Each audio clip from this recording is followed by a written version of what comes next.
welcome back. I know it's been a couple weeks since I posted a video. Today I'm going to make a quick video.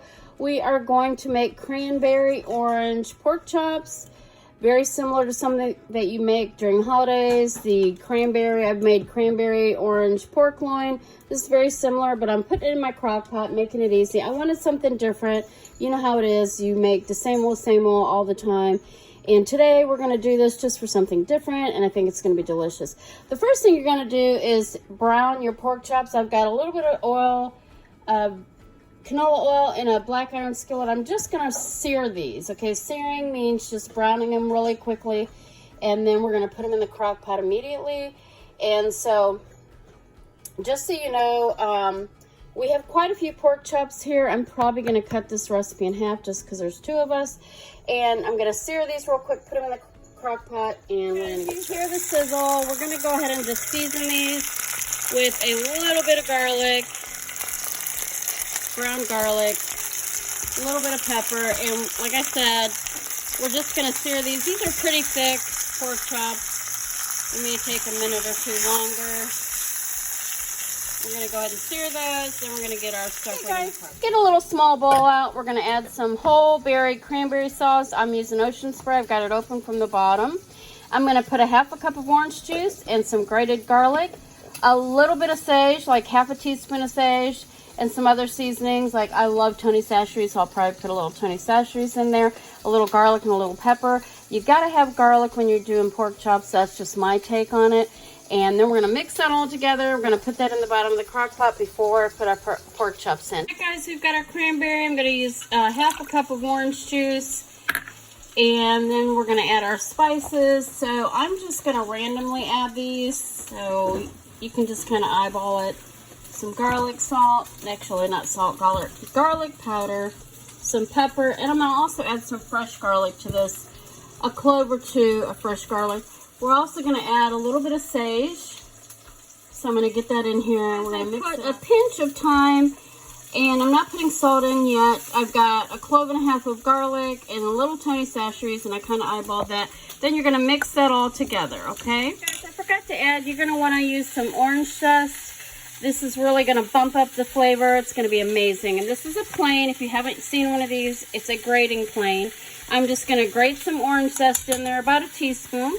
And then I'm going to finish mixing it up. You can see the orange zest in there. I've got a little bit more than probably about a tablespoon's worth. I'm also going to add just a pinch of red pepper flakes. There goes my smoke alarm. And that's what I mean by a pinch. Probably about a half a teaspoon. We're going to go ahead and add that in. We're going to go ahead and mix this up. We've got about a tablespoon of orange zest. And then we're going to put half of this mixture in the bottom of the crock pot. You want to make sure you have your crock pot set on low or high, however you're going to cook your pork. But you always want to have a warming up crock pot when you are putting in warm ingredients or hot ingredients. You don't want it cold with hot or hot versus cold. You don't want to put like cold ingredients in a hot crock pot or vice versa. Half this mixture in the bottom of the crock pot. And then we're going to put our browned pork chops. Start putting that in, layering that in. My smoke alarm going in that last video, so it's probably really noisy. I've got 3 pork chops. I was going to cut this in half because I have 3 other pork chops, and we don't eat a lot. I don't eat a lot of meat. But I went ahead and I'm searing the other pork chops. And we'll just make 2 meals out of this or put it in the freezer. Anywho, so what we're going to do is we're going to add our pork here. And I'm going to go ahead and season it again. I'm going to put a little garlic, not too much since we already have it seasoned. And pepper. And I'm not going to add salt to this because salt makes your meat tough sometimes. Just depends on how you're cooking it. I know in the crock pot it typically wouldn't. But I do try to eliminate salt however I can. So we are just going to go by the garlic and let the garlic do the seasoning for us this time. We are not going to put salt on it, okay? So you can season however you'd like. And then what we're going to do is we're going to add a little bit more of the cranberry sauce on top. And then I'm going to put those other chops in when they're done searing. I'm just showing you how these are seared. They're not too brown, not cooked.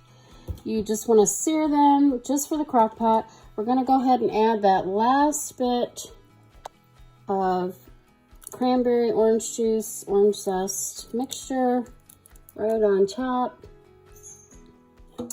And then we're going to put, I'm putting this on low. The rest, guys, now we're going to go ahead and put this crock pot on 6 to 8 hours on low. One of the recipes I was kind of following said 5 to 6 hours. We're going to put it on a little bit longer than that, let them get extra tender. But you can do this with a pork loin as well, probably with a ham as well. You can also use pineapple juice. I've done that in the past, but the orange and cranberry is just a really, really good mixture to put on pork. So I hope you give it a try. Thanks so much for watching. Mom's Cheers to Home. Bye. Here is the orange and cranberry crock pot pork chops when they are finished.